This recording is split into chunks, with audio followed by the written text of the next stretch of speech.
It is Friday, March the 3rd, and I am excited to bring you a market update and what are we expecting going forward.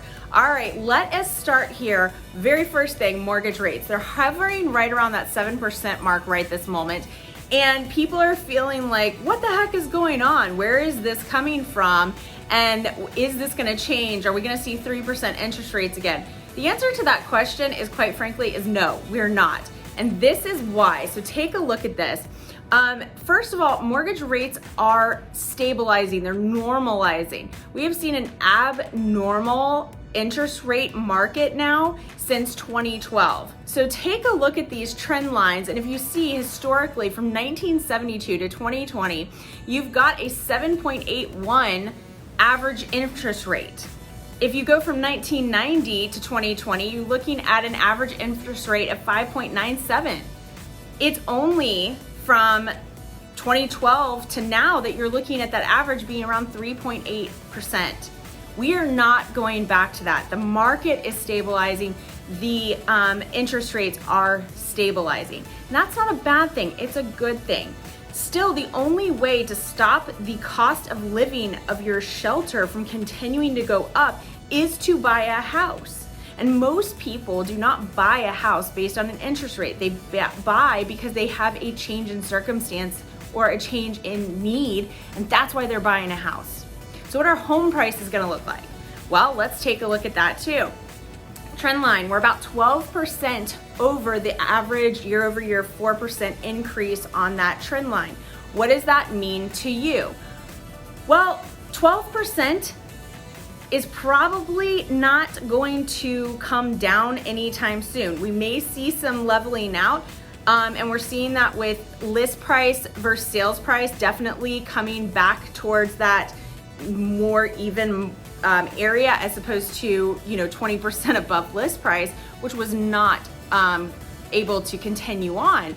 But if you look back at the bus, let's talk about this for 1 second. You had 22% above that appreciation of 4% trend line.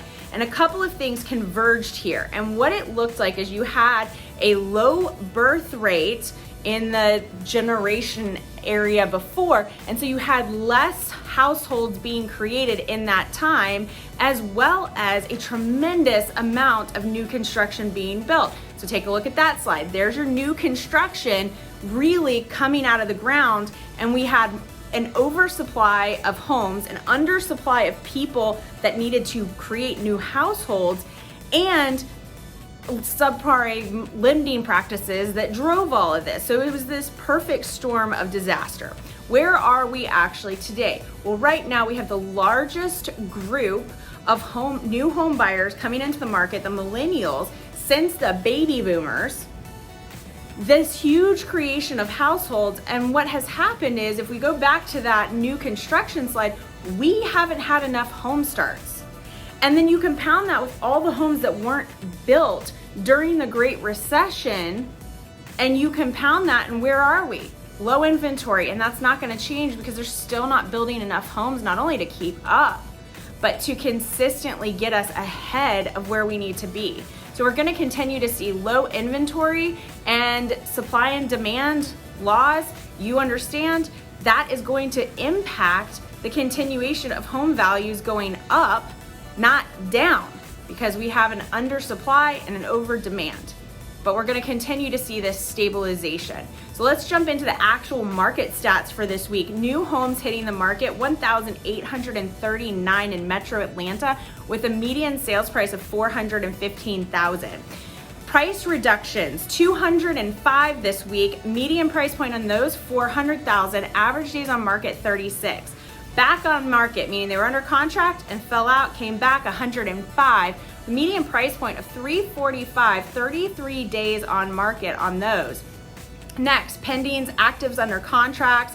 We had 990 this week.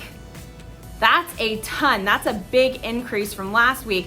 Median price point on those, $385, with only 17 days median on market on that, which of course is not 2, so that's not a bad thing. It means that you're getting a little bit more stabilization there. Expired's 446, $399.9 on the median sales list price on those, 95 days on market. Pricing strategy, not great there on those, on that price point. Have questions about that, DM me. Close, we had 1,578 closings in the last week in Metro Atlanta. List price was around $379.9 average. Sales price $375. Again, stabilization, leveling out there. Days on market was right around 24 as the average. So not bad. What does that mean? It's a great time to sell. It's a great time to buy.